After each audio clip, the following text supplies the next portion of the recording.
What's up, Black Desert Mobile fans? It's Legit back with another video. Today I'm going to be talking to you guys about the new enhancement system that Black Desert Mobile gave us 2 days ago, as well as how to get your hands on some magical residue. If this is your first time to my channel, make sure you check out the description down below for some additional badass Black Desert Mobile content. You won't be disappointed. With that being said, let's dive right in. To get to your enhancements, you go to your Black Spirit, you go to the Enchant Gear tab, and you can enchant your gear. All of your gear does take 2 enchantment slots. The enchantments per slot does vary, so the enchantment list for this weapon is giving me attack, MP, crit hit, all branch damage, and branch damage. It is the same for both slots on both pieces, or on that piece of gear. If I was to go to my sub weapon, those options do change: attack, defense, max HP, Lebrev, and AHIB damage. So each slot does give different enchantments.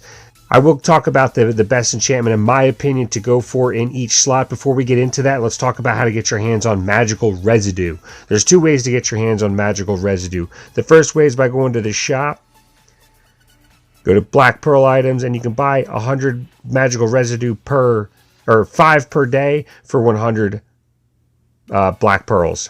So that's the first way to get magical residue. The second way to get magical residue is by going to your dark energy, and every time you feed purple and above gear to your Black Spirit, it gives you magical residue. So let's feed this purple right here. As you see right there, it gave me 1 magical residue. If I was to do these yellow boots, it gives me 54 magical residue. Every piece of gear does offer a different amount of magical residue aside from purple. All purple gear, weapons, armor, doesn't matter what it is, gives you 1 magical residue, period. It's not really worth it to buy the purples to feed to your Black Spirit for the magical residue. You're definitely going to want to go with yellows and above. The yellows do offer different magical residue depending on which one you feed to it as well. So the boots are giving me 54 magical residue. Gloves are giving me 54. The helmet's giving me 64. I believe the chest piece is giving me 84. I couldn't get my hands on one. And then the weapons are given 108. So weapons and sub-weapons give the most, and then armor gives the 3rd most, and then the helmet. So why is that important to know? Well, let's say this piece of armor right here, the gloves, cost you 1.3 million silver to buy. But this helmet right here costs 1.4 million silver to buy. And then this weapon's going to cost, 2 million silver to buy. You want to pay attention to how much these things cost, because it might be more beneficial to buy the helmet as opposed to gloves. Obviously, the market right now is, empty. Everybody's been buying all the purples and yellows. But at some point, this is going to get, resaturated again. People are going to get their hands on them. And they're gonna stop buying them as much.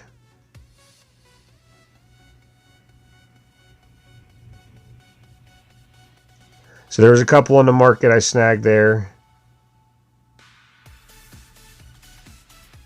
So you really want to pay attention to how much silver you're spending for each item, so that way you don't, spend too much, especially if some items are giving more magical residue. So that's how you get magical residue. This is how you feed it, obviously, to your Black Spirit. Get yourself some. I'm going to get 443 magical residue for that right there. All right, so that's how you get your hands on magical residue. Let's talk about the enchantments. So the enchantments, you can swap out enchantments. You can delete enchantments. You can overlap enchantments. If you notice on this list right here, it gives you, for the first attack for the weapon, it says +1. You can get that all the way up to +10. Right away, you're probably going to get +4s. It's going to take a lot of luck, RNG, and magical residue to get that to +10. Good luck. It is out there as an option. And then the same thing holds true for the MP. It goes from +1 to +10. So some of you guys are sitting out there, with +4 MP. That actually goes all the way up to +10. Same thing with crit hit damage. It goes all the way up to 4.4%. Starts off at a minimum of 1.7.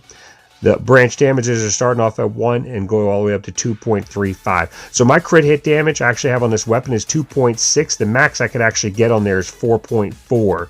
So I could probably, re-roll that a couple times to increase the critical hit damage. So that is for the main hand weapon. The sub weapon, the same holds true. The max for that is 1 to 7 plus 38. So it really all depends on the piece of gear.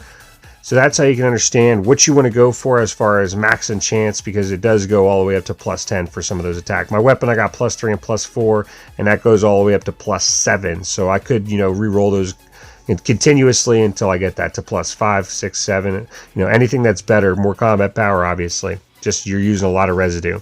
So let's talk about the best slot enchantment for each slot that is my recommendation. For the main hand weapon, the best enchantment you can get for this is the plus attack, hands down. If you can't get plus attack, then you're going to want to go for critical hit damage. For your sub weapon, you're going to want to go for attack. After the attack, defense. But if you can just get attack, just go for attack. For your helmet, I do like attack speed because there's no combat power option here. Now, if you're not capped on crit, I would go for crit chance. If you're capped on crit chance, I would go for attack speed. If you're capped on both of those, I would go for AAL damage. For your chest piece, I like defense. It does go all the way up to +11. If you want to be more, damage oriented, I would go for critical hit damage. It does give you a more, 1.7 to 4.7% there on crit damage, and that those you can put in both slots. For your gloves, I like attack speed. Unless you're capped on attack speed, then I would go with AAL branch damage there. And then your boots, I like crit chance unless you're capped on crit chance, then movement speed unless you're capped on movement speed. After that, I would probably go with Serret branch damage.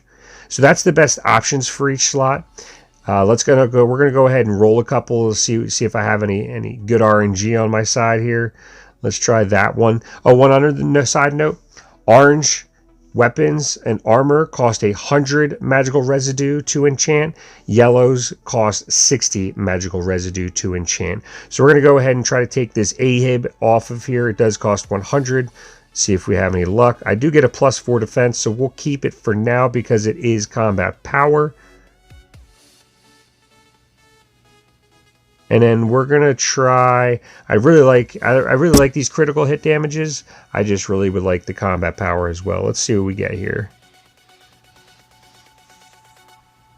So if you don't want the new enchantment, you can restore your old enchantment on the left. If you want to continue to re-roll, you can pick the middle enchant option in the middle. It does use silver as well. It's not a ton. Or if you want to keep the enchantment, you hit the confirm button. I don't want that enchantment, so we're gonna hit restore enchantment. And then we're going to go ahead and roll again. So that one's giving me Serret damage over critical hit damage. Now, if I was to hit enchant gear, it would put Serret damage over the critical hit damage, even if I don't want that. So you got to actually restore the enchantment there if you want your old enchantment. And let's try again. Attack +5. We will keep that. All right, so that is the weapon. We can try one other yellow piece. If we could try that one, maybe I'll get some luck on that +3. Give me a +5. Nope. Go back to restore enchantment, and boom, I get my +3 back. So that's how you get magical residue. That's how you enchant your gear, and that's some tips and tricks as far as what enchantments I would go for each piece of gear. I do want to talk to you guys about 2 or 3 more side topics here real quick. If you hit the question mark in the middle there, it does give you, the guide for all the enchantments. You guys can go in here and check it out. What I want to point out in here is please note, enchantment effects cannot be transferred through enhancement transfer. And you cannot extract enhancement effects will result in the effects being lost, and every enchantment requires silver. So pretty much what that's saying is anytime you swap out gear or upgrade gear, anytime you do anything with that gear and don't want it anymore, you lose those enhancement and enchantments. The last thing I want to talk about is you cannot register enchanted gear on the market. So again, you have to remove those enchants in order to register on the market. So those are just a couple side notes. They do make it a little bit more difficult. You can't just remove it kind of like the crystals and then re-put it on a new piece of gear. Unfortunately, you do have to completely re-roll every piece of gear. I hope you guys enjoyed it. If this video's helped you out, make sure you hit the like button. If you're new to my channel and you've enjoyed, think about subscribing. And with that being said, I will see you next time.